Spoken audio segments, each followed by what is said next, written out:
All right, guys, today we're going to be looking at the golf swing of Harris English, who recently won at the Travelers Championship over in Connecticut, surviving an 8-hole sudden death playoff to Kramer Hickok. And this was his fourth career PGA Tour victory, his second of 2021, having won back in January at the Century Tournament of Champions at Kapalua, and having two other wins back in 2013 at the Mayakoba Classic down in Mexico and the FedEx St. Jude Classic in Memphis. So an 8-year hiatus between wins.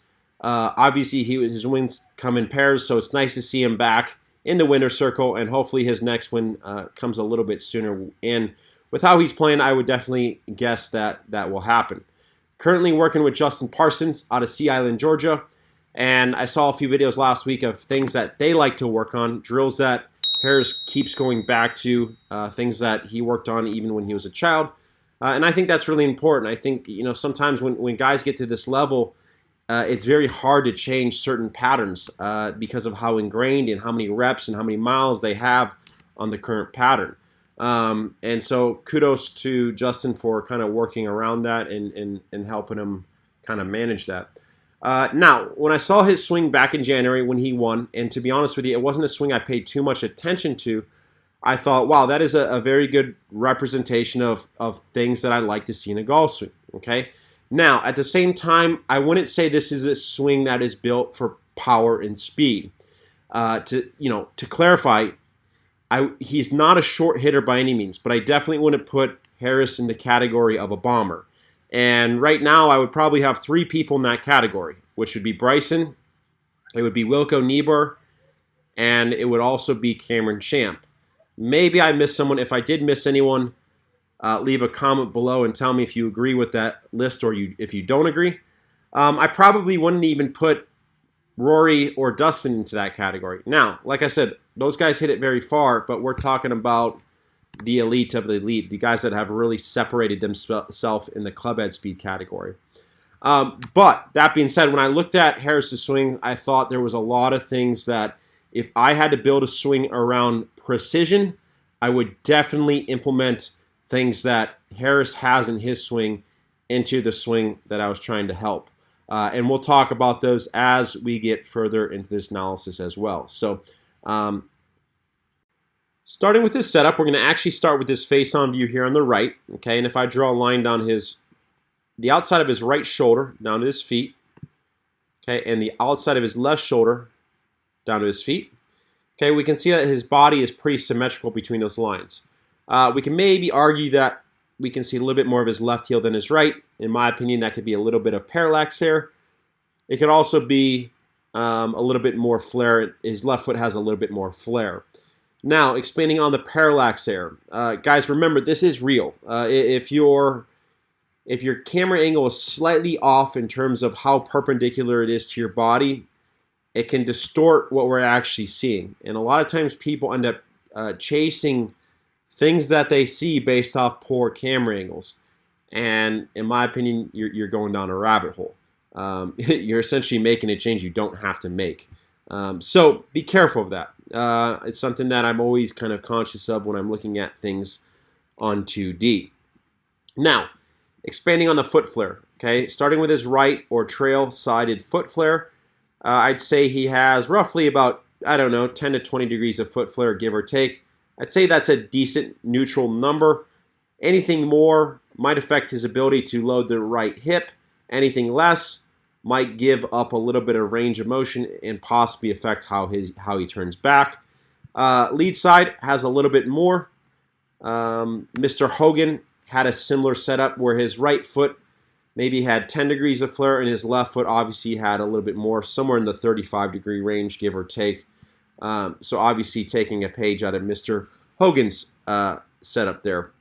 Left shoulder, left elbow, internally rotated, okay? We can tell that based off of if we put an arrow through his elbow, okay, we could kind of see that arrow would point at the target, okay? So that's a sign that that lead shoulder is internally rotated.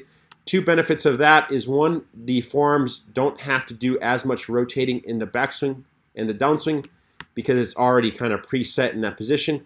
It also will promote club face stability through the impact interval.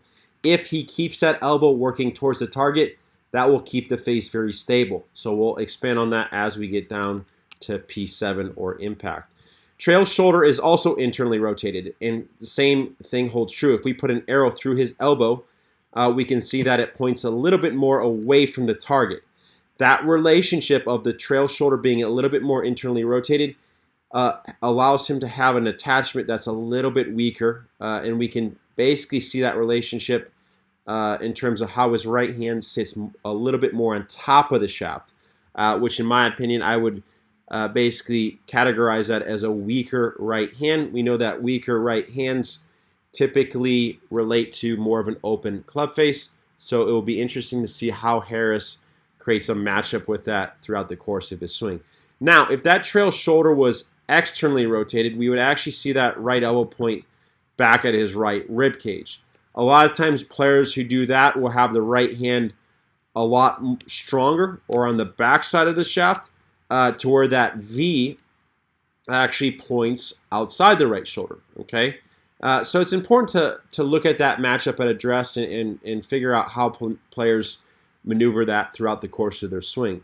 Other than that, I think it's a really nice setup, neutral neck tilts. Down the line view, if we draw a line from the balls to the feet, up in front of the knees, you can see that that line hits right under the armpits. That lets me know that he's somewhat balanced at address. If he was unbalanced, that line would obviously not hit under the armpits. It would hit forward or backwards. That relationship of being balanced allows his arms to hang naturally with gravity, and we can tell that based off the angle the humerus bone hangs at. Just to recap, the humerus bone is the bone from the shoulder down to the elbow, pretty much the line the arrow's on. And the fact that that arrow is hanging 88 degrees lets us know that his arms are hanging pretty much with gravity, no extra tension. If there was extra tension between his arms and his pecs, we might see that arm hang back a little bit more on that angle. But pretty much anywhere from 90 degree angle, okay, right about there, to about an 80 degree window. Okay, that's kind of the window I like to see that humerus hang between. And that's important because the pressure being under the balls of the feet, him being balanced, that arm hanging, is now going to establish a certain distance from the legs to the back end of the club, okay? And we need space. The bottom line is if we're going to rotate, we have to have space. All of those things basically contribute to how far he's going to stand from the ball. So, like I said, if we're going to rotate, we got to have as much space possible at address, and obviously Harris does a great job of that.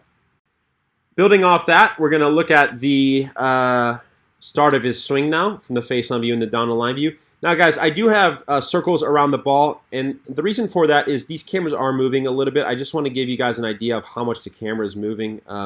It does make it a little bit harder when we're drawing lines. There can be some inaccuracies to it, but sometimes it works out well. The nice thing is this face-on view at the top, it does get back to the ball, so we should be able to draw some good lines with that. All right, so starting with the face-on view, what you'll see here is as I slow this down, and it's very kind of minuscule, right through there, you'll see Harris's head start to very minutely bump to the right, okay? Now, the guys, for you guys that have followed me, guys and girls, I should say, that have followed me, you guys know that I'm a big fan of an early body shift, okay?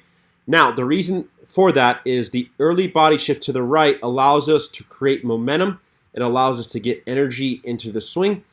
And ultimately, that relationship allows us to get to swing the club back faster, okay? But I've always said, you know, when we're looking at dynamics, you can be a player that has 100 out of 100 dynamics. So that player would be the most dynamic player, probably the long drive in the long drive world. Or you can be the player that has 1 out of 100, right? The important part is not how much you do it, it's the order or the sequencing that you do it in.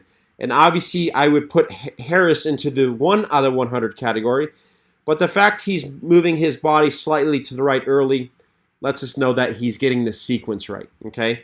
Like I said, if you're playing on the PGA Tour, you don't have to be in long drive mode. I would say anywhere from a 5 to a 10 out of 100 is probably an acceptable range of dynamics to have to compete at a high level. So he gets his body moving right, okay, continues to move right, and then the thing I really like is as he works back, his swing is very wide, okay? So if we were to stop this thing at club shaft parallel, which is somewhere between these two frames, you can see that we can see a lot of space or daylight between the butt end of his club and his right leg, okay?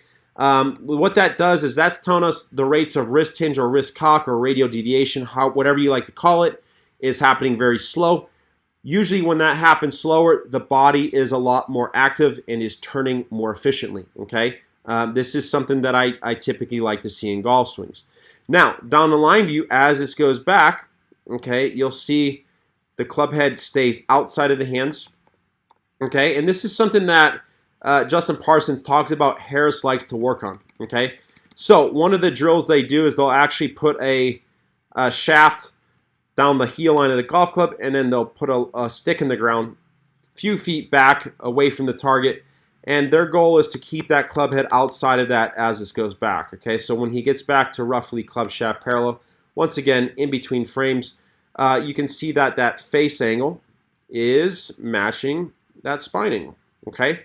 So that lets us know that the face is staying square to the arc. Typically, that is a byproduct of a solid pivot, so really, really good in that regards. Now, as we get further into the backswing, okay, we'll go to the face-on view. Oh, that's not the face-on view. Okay, you'll see that he continues the theme of staying nice and wide. Now I'm going to get these lines out of here, actually. And when we get back to left arm parallel, what you'll see is the left arm to club shaft angle is roughly 117 degrees, okay? In my opinion, anything on that side of 90 degrees is acceptable, okay? So you can see that he's well on that side of 90 degrees. And in my opinion, the further the club shaft is from that green line, the better, okay? The wider that is, the better the body's actually moving, the more efficient it is, okay?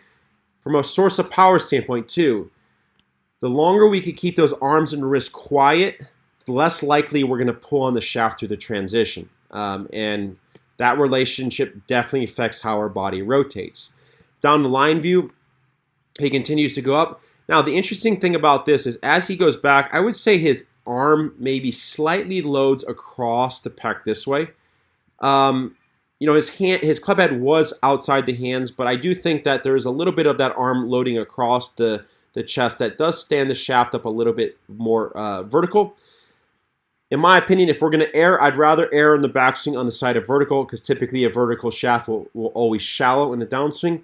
A shaft that's too laid off will typically always steepen in the downswing. So once again, we're talking, windows, right? There's no such thing as perfect, but you want to be within a certain window. And I would say he does a great job of that up until this point. Now, as this goes back, arm continues to work across the chest, okay? So we can maybe say that his left arm's slightly lower, okay? It's not low, it's more so across the shoulder line. Lower than maybe most. And what that's going to do is that's going to contribute to a little bit more of an in-to-out swing path or club path, whatever you want to call it. Swing direction, club path. Everyone kind of calls it a different thing. The nice thing about this is at the top he's maintained the wrist cup that he started with, and that face is very square. So he doesn't have any club face issues at the top. Now, face on view. Okay, we'll get these lines out of here. He continues the theme, and actually let me back this up real quick. I deleted the circle. Okay, he continues the theme of staying wide. Okay, so when he gets to the top, I wouldn't say there's any excessive wrist hinge or radial deviation. For the most part, this angle between his club shaft, okay, and his lead arm has stayed fairly wide. And the nice thing about that is, in my opinion, that's going to incentivize his body to rotate pretty early in the downswing, okay? The reason for that is in my opinion, our body is looking for power, right? We can either power it with our body or we can power it with our arms and our wrists. If we keep the arms and wrists quiet, okay, it then incentivizes the body to have to kick into gear and move in an effort to deliver the club head to the ball, okay? Now, expanding on one other thing in this backswing. You guys know I love a recentering move, okay? And even though Harris had more of a blended shift or a very minute early shift, you can tell that when he goes right and he goes to the top, at the top of his swing, his right hip has returned back in between the line that he started on, okay? So we can see a very small amount of light between that right hip and where his right hip started on. You can also see that circle is right over the ball. So we got a pretty good idea that pelvis did recenter nicely. Now, that's very important. In my opinion, the recentering move is very important because we actually have to get back to our lead side a lot early to be able to rotate, okay? And that's what we see Harris do nicely in a downswing.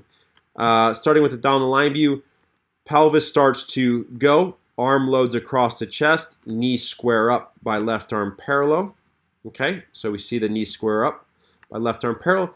Hand pan, because his arms were a little lower at the top, the hand path hasn't shifted too far out, okay? And what's nice is the rotation is actually allowing that club's center of mass to start to lay down through the transition. So he starts to rotate the legs, shaft, pitch, shallows. And basically what that does is that gets us to left arm parallel with a nice and shallow shaft. Hands aren't too far out. Okay. Face on view, he starts to rotate. Okay, continues to rotate. Left hip really doesn't go past the left heel. Okay, so you can kind of see that he goes, left hip pretty much stays over that left heel for the most part. But the thing that is really good, in my opinion, is he maintains that width. Okay, sure, the radius of the club is getting loaded. Okay, so he is going from a little bit of a wider club, okay, in the backswing, to a little bit of a narrow. So you see how that club basically went wide to narrow, but the thing I like is he's not getting sharp. Okay, so this through here, actually I'm going to draw that again. This space between the club, his lead arm, his trail shoulder is not getting too narrow. Okay, and that's, in my opinion, allows him to continue to rotate. It also allows him that as he gets further into the downswing, it allows him to get this shaft, okay, back into a straight line at low point. Okay, so low point would be somewhere over here, just past impact. You can see obviously we're missing that frame, but you can kind of see left shoulder, club shaft all in a straight line. In my opinion, that's a very important part of squaring the club face up. You could even see that as he goes from P5 down to P6, how those club shaft that shafting was already starting to let it out, and then there's no excessive forward lean down at impact. Down the line view, he continues to rotate. Look at how beautiful that right elbow is staying bent. Okay, in my opinion, if the body rotates, the right elbow is going to stay bent. If the body's not rotating, the right arm is going to the lead arm is going to fire off the chest, and then that right elbow is going to straighten because of that. As he gets down, look at that. That's textbook right there. Left hip is visible. Okay, his pelvis is open. Shoulder line is also open, but not as much as the pelvis. Right elbow is bent. Okay, in that position, as he keeps rotating through the shot, is going to create a lot of stability, okay? Because his body's open, his right elbow is still intact. Now his hands have room to kind of orbit around the front half of the body, okay? So they get released or thrusted off around the second half of the arc, and you can kind of see that because of that, now the hands exit nicely through that left shoulder, okay? So they're not too high, they're not too low. I would say that this is pretty neutral, okay? Hands that were coming out high would be somewhere in there. Hands that were coming out low would kind of be somewhere in there. And all of that is just a byproduct of how he loads that thing through the transition. Now, going back to what we were talking about with the internal rotation, okay, you can see that coming back into impact, okay, this lead elbow is back where it started, right? So he's just rotating. That lead elbow is pointing at the target, continues to point at the target, and then just past impact, it will eventually rotate, but this is where, in my opinion, it's important. We got to be stable through there. You actually see that lead elbow flexing ever so slightly, which also plays a role in club face stability. Obviously, you can see his legs pushing off the ground, going into extension. Okay, you can back it up. We'll kind of play that again. You see him pushing off the ground. Beautiful swing there. Beautiful position there. We'll back that up. You can see both legs extended. Club face is starting to let out. And then really, in my opinion, it's just, you know, at this point, the club's doing what it wants to do. It's basically releasing all the energy that you built up from the backswing in the transition. And if you aren't correct through the transition, this doesn't happen. You can try to control it all you want, but I'm a firm believer that you want to let the club do what it wants to do. You have to understand how to influence the club differently through the backswing and the transition so that you don't see the club coming out high or coming out too low, and then kind of going through there. So, guys, this was a really, really awesome golf swing to look at. Like I said, the components of precision that I see in Harris's golf swing are based more around he doesn't let things get too narrow in the downswing, things stay a little bit wider. Sure, if he wanted to hit it a little harder, could he let those angles get a little bit more acute? Yes, but I don't think it's going to benefit him. I think he might give up some accuracy with that. Wilco knee bar is a good example of that. So if you look at Wilco's angles in the downswing, and I do have a Wilco analysis coming here shortly, he's a lot more acute. Obviously, he generates a lot more club head speed, but needless to say, both guys are having a lot of success. So it's not to say one's doing one thing right or one is doing one thing wrong. So anyways, guys, if you enjoyed this video, be sure to hit that like and subscribe button, as well as that notification bell. It alerts you every time I release new content.